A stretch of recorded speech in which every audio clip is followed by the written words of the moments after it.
Hi everybody, Manny with Classic Auto Repair. Today we're looking at a 56 Ford F100, new customer. So we're going to do a video inspection on the bottom of the truck and top of the truck as we normally do. Always starting from the back and working our way forward.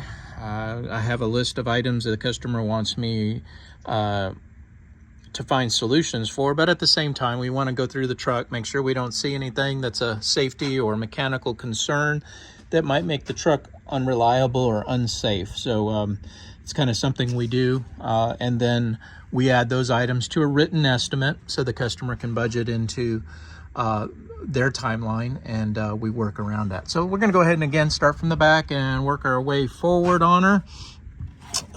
Let's see what we got here.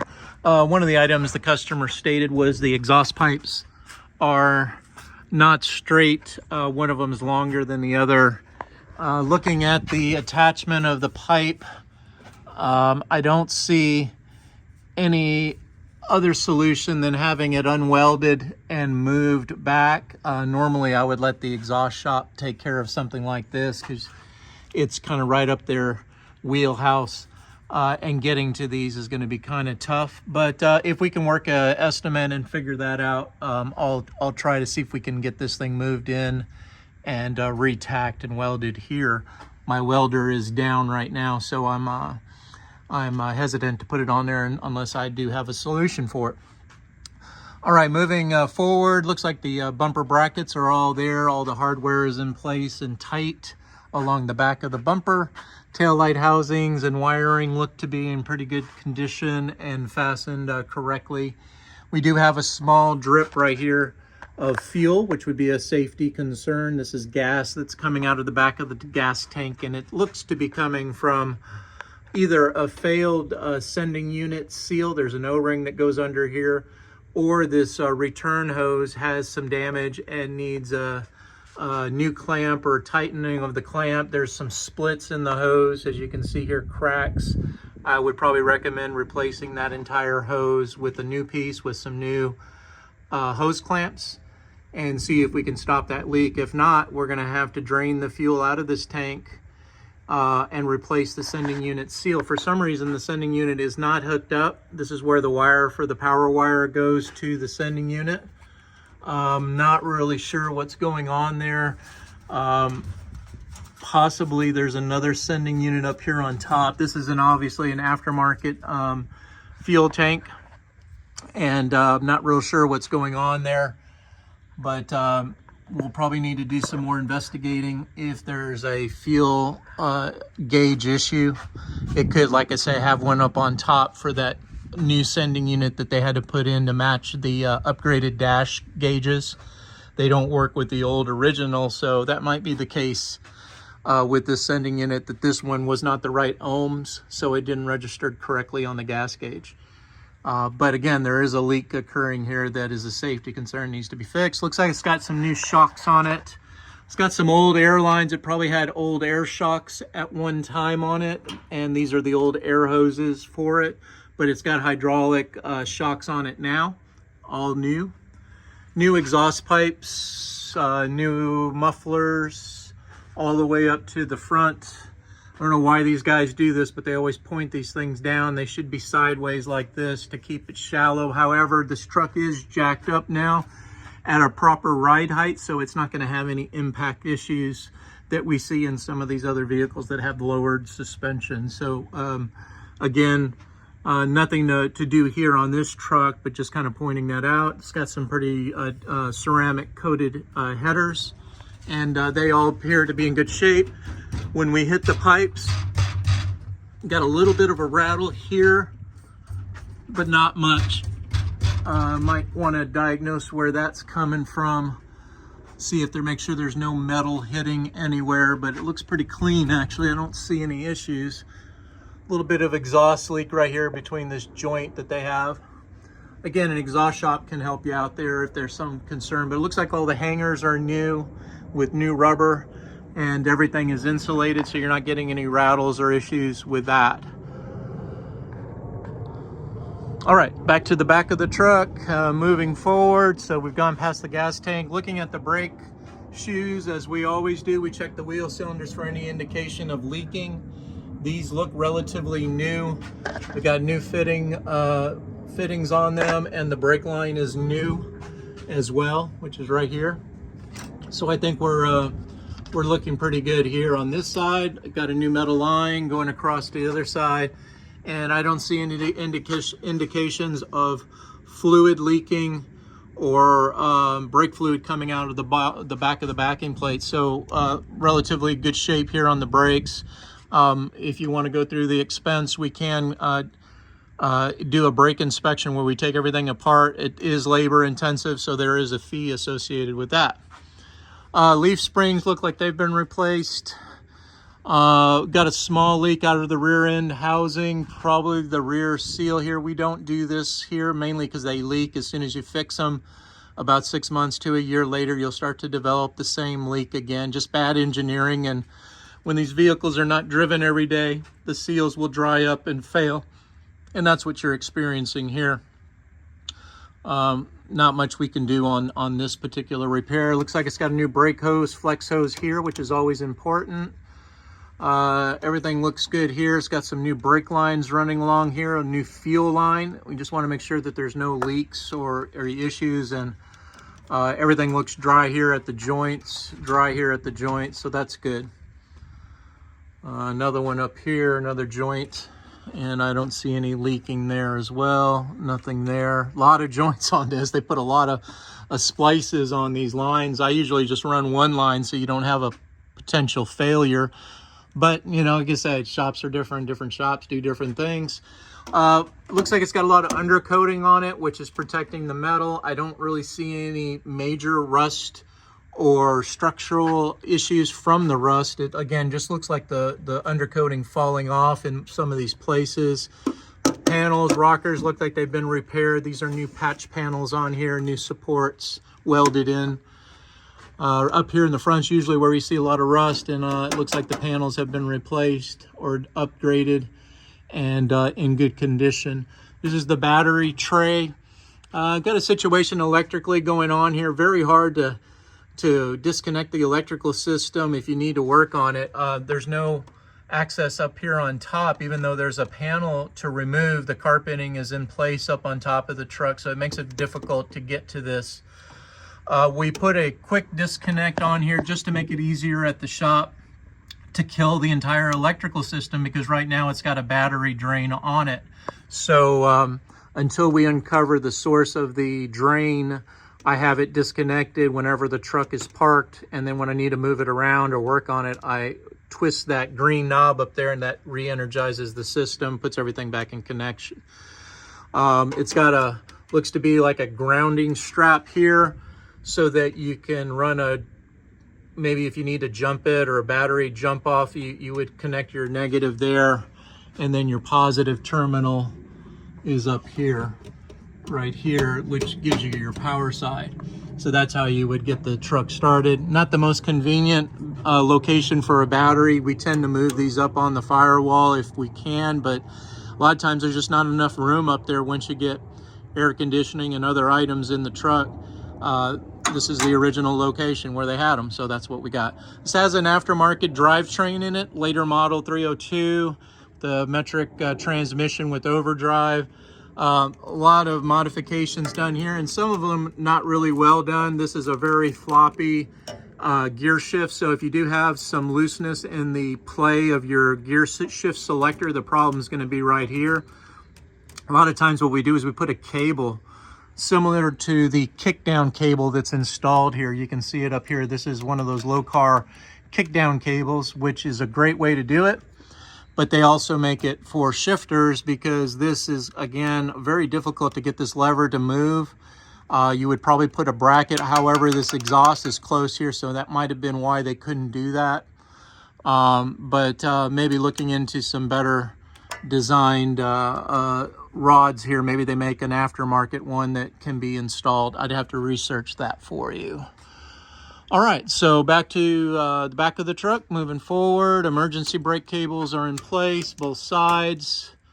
Looks like everything is there. It's got the adjuster on it, and the primary cable looks to be all in good condition. Drive shaft moving forward on the drivetrain. Looks like the U-joints are in good condition. I don't see a need here at this time, but you would probably want to lubricate it. Make sure you get some grease in here. When we do our oil changes at our shop, unlike most oil change facilities, part of our service includes the classic car lubrication of the chassis and suspension, which is, again, these zerks that most oil change places don't even know exist, because new cars have unserviceable universal joints. There's no zerk there. There's no grease zerk on the tie rod ends, ball joints like there are on this truck, and you can tell that there hasn't been anyone touching this, and probably doesn't have enough grease in there because it's usually squirting out the side when it's been lubricated. The boots look dry and dusty because the zerks aren't filled. You want to make sure these are puffed out. They usually are swollen with grease inside. Got a broken dust cap on this side, so again, grease is going to come right out and dirt is going to get in here. So, you know, a good candidate is a new tie rod end right here, which would, or put a new dust boot on this one if it's not damaged, requiring removal and replacement. And again, get everything lubricated. This stuff has not been lubricated in a very long time. Very original suspension here. So some work that can be done. This is all kind of been spliced in, this front end clip. It did not have originally an independent suspension on the front like it does now. So someone used to have an I-beam that went across here, a fixed axle suspension. This is obviously a much better solution. However, you do need to go in and check and service. And again, the cracked ball joint boot is cracked and torn. These are going to get water. If you're going to drive this vehicle regularly, you're going to get dirt, water, mud inside of these suspension components. We can probably refer you to someone for that. We tend not to do the ball joints here at the shop, especially when it's not original vehicle stuff. It's got an aftermarket upgraded braking system. Now, this could have been part of the front clip. This could be a Camaro, or it could be anything on the front clip of this truck. You can see where they modified the frame rail and they installed this front clip, which gave them the front independent suspension. They had to make custom motor mounts that would fit this Ford engine. So that's why you got all this welding and support brackets along here, is because this wasn't originally part of the vehicle. All right, so suspension, again, get some tie rods, dust caps put on, and some grease in these. The brakes look good. Got rotors on the front with calipers, Chevrolet late model calipers.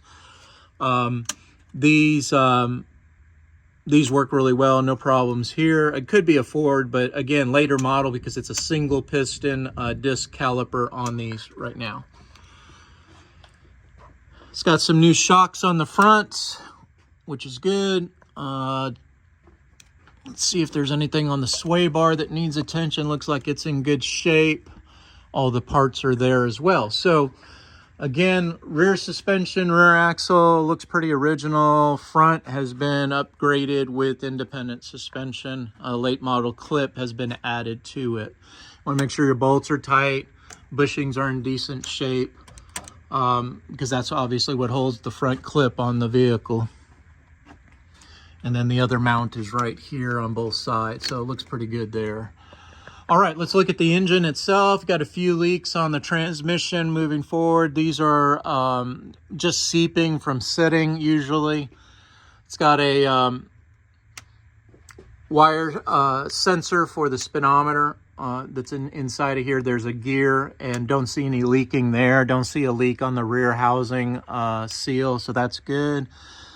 Just some weeping, small drips along the bolts of the transmission, but nothing of concern. You could probably torque those down a little bit to make sure that seal it dries out. So you gotta put a little bit more tension on the hardware. Small leak coming out of the back. Don't really see much on the oil pan or rear main seal. So a relatively new engine without any issues there. Some oil coming off the top end of this. I would probably say if you got some oil drips, maybe the fuel pump gasket or something up towards the top dripping down towards the bottom. That is oil. It's oil right here on the oil filter. That could just be that it's not tight enough and you got some sweating right here. Power steering pump hose, maybe a little bit of a leak there, but nothing of major concern. And I don't see major drips on the bottom of it that would be a drivability issue. Front of the engine oil pan is dry. We'll check belts from the top side, but they look like they're okay. Got an alternator on it, upgraded alternator. Motor mounts look like they're in good shape. Don't see a problem there. A little bit of a drip right here on the transmission. This is your transmission cooler lines, and you got a small drip right there. So maybe making sure these lines are double clamps on these, because transmission fluid's very thin and it will get out of those clamps in those hoses. But I don't see anything else further back on the line, so I'd say it's just where it connects to the cooler on the cooler or the radiator if it has an internal cooler in it. All right, bottom of radiator hose looks like in good shape. I don't see any antifreeze on it, so that's a good sign. Don't see any water pump leaks. Power steering pump looks relatively dry. That's really rare that this main seal, big old O-ring that's about 5 inches wide, usually leaks on the can, and it doesn't show leaking now. Of course, you're not driving it every day, and that's usually when those things will appear when you drive it more often. Starter's got a late model upgraded starter. However, I would wrap this starter in heat barrier fabric, which we sell here. There's a kit and it wraps it, because heat right here so close to this header is going to dissipate to this starter, causing premature failure. Best thing you can do is an inexpensive heat wrap, and wrap it with some straps, and that'll prevent a future failure right there. All right, looks like a small leak from the drain plug, but nothing major. Probably needs a washer, and the next time you do an oil change, they make a washer, a nylon washer that goes there to help prevent leaking. Dipstick tube, don't see a major concern there. Freeze plugs look good. Bottom side, like I said, is in pretty good shape on the drivetrain, so we're looking good there. Radiator looks to be old, maybe original. It's got the old copper core in it, and the old tank stamp. So I would say obviously it's not an aluminum upgraded unit. Maybe some signs of leaking at the core along the bottom of this tank. So keep an eye on it. If you see antifreeze, then obviously a radiator upgrade at some point would be recommended. If you ever added air conditioning to this, it'd be a must to have a better cooling system in the truck.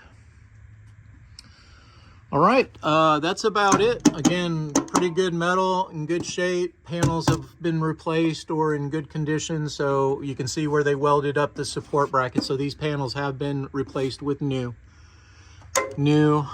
This looks new back here. It's got the good supports on the cab pivot points. That all looks good.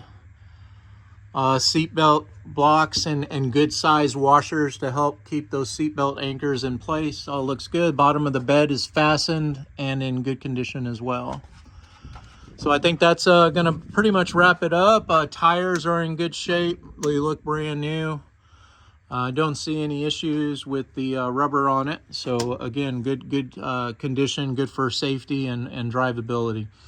All right, well, this is Manny with Classic Auto Repair. Hope you enjoyed watching this video on the bottom of a 56 F100. Have a great day.